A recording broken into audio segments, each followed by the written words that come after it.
छतिया पछला के दुपट्टा महल महल के छतिया पछला के दुपट्टा महल महल के।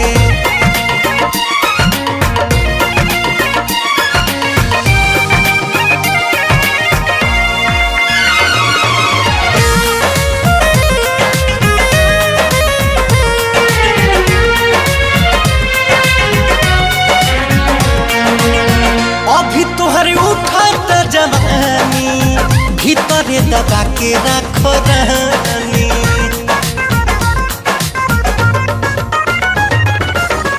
अभी तुहरे उठत जवानी भीतरे दबा के रखो रानी।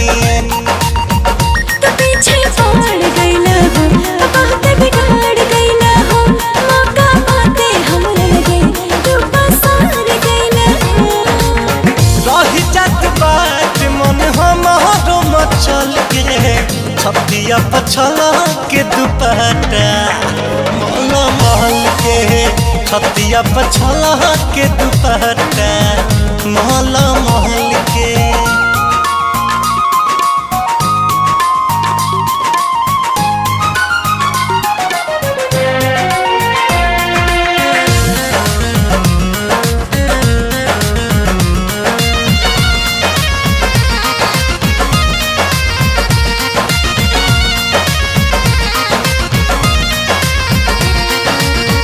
एक बेरी चुमे तो लगाल के करल रखबू संभाल के।